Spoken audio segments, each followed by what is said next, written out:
Hello everyone, my name is Aminat Bello. I'm here to present to you the relevancy of educational psychology to teachers. Educational psychology is relevant to teaching and learning in the classroom. As teachers, learning constitutes an important new domain of knowledge. Also, psychology of teachers' learning will be meaningful and important for students in teachers' education, and it may further enhance their teaching practice.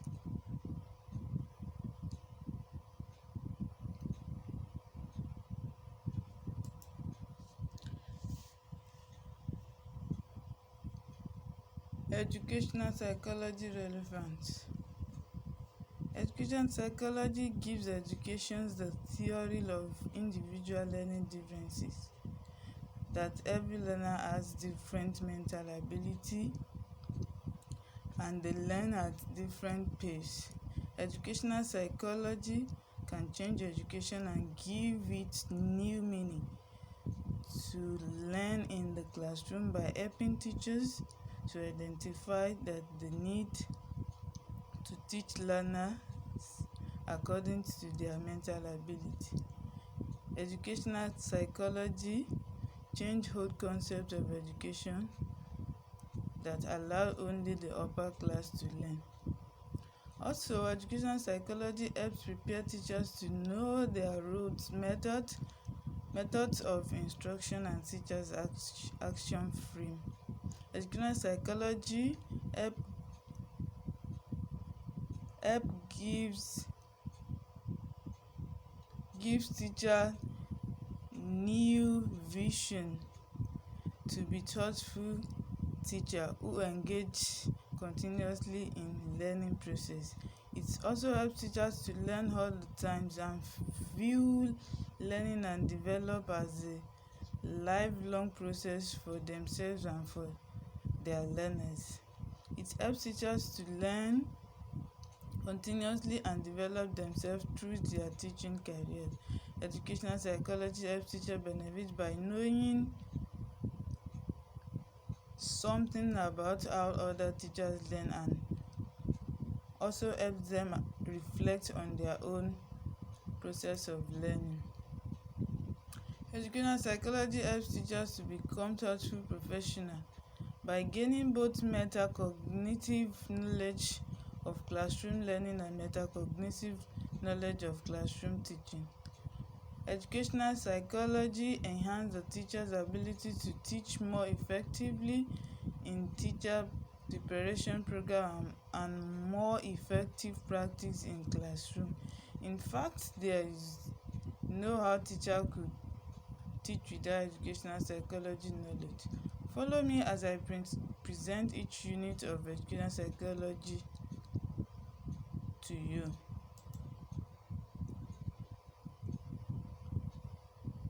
During this cluster, the first unit, we take a look at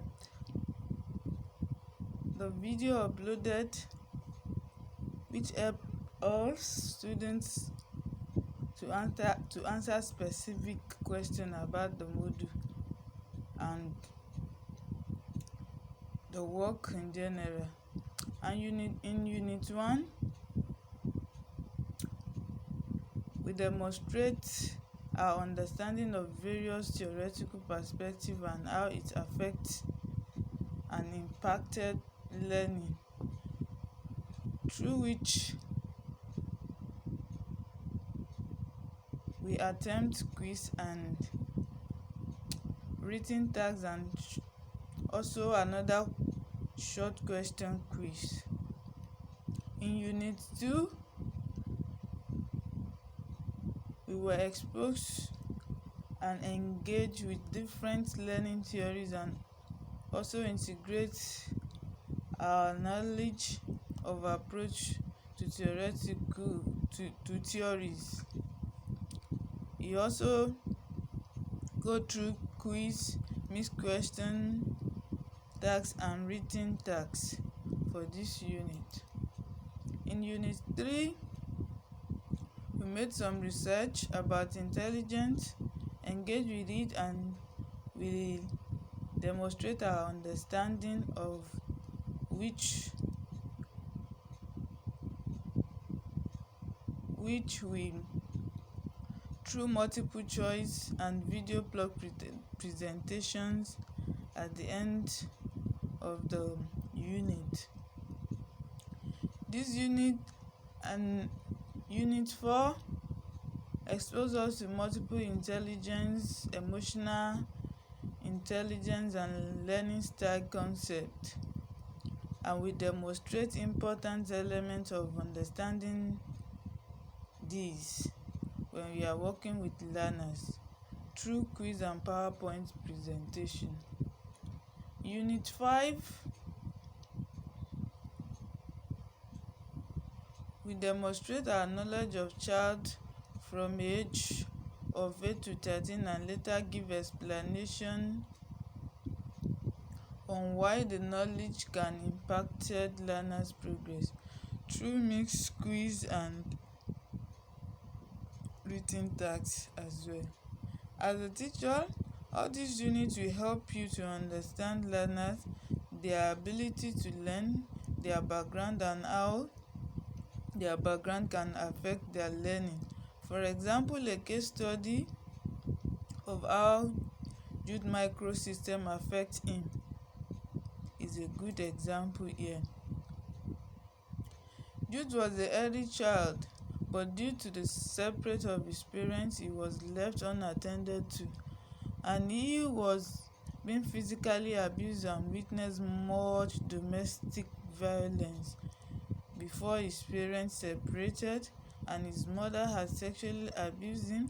Later in life, Jude showed sexual provocation behaviors and aggressive during his early days in school. This shows how he had experienced a lack of supervision, physical and emotional neglection. As a psychology teacher,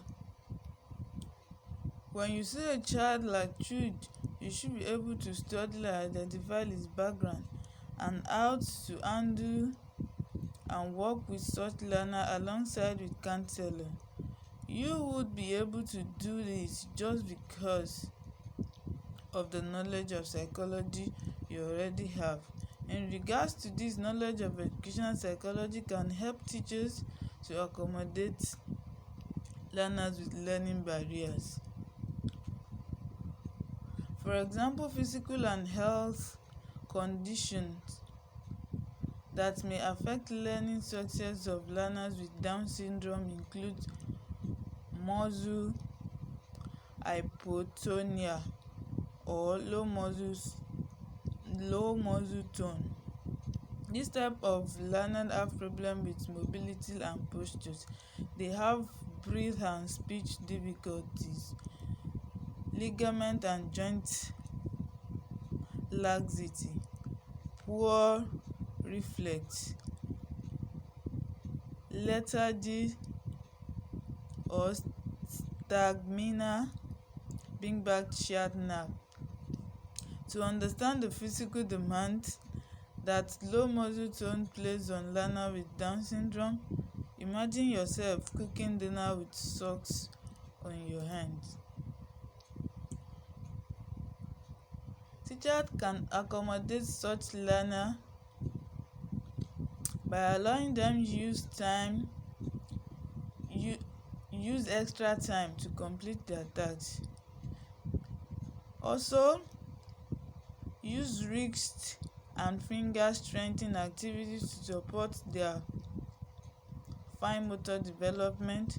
Multisensory activities and material works well with them. Give them opportunities to practice self-help skills like choosing their buttons or zips. Work with physical therapists to identify and improve their specific muscle development needs. Also, another physical and health condition that may affect learner with Down syndrome is hearing and vision problem. Learners with Down syndrome have increased incidence of hearing and vision problems. It should be checked annually, and teachers should inform parents when they notice anything unusual.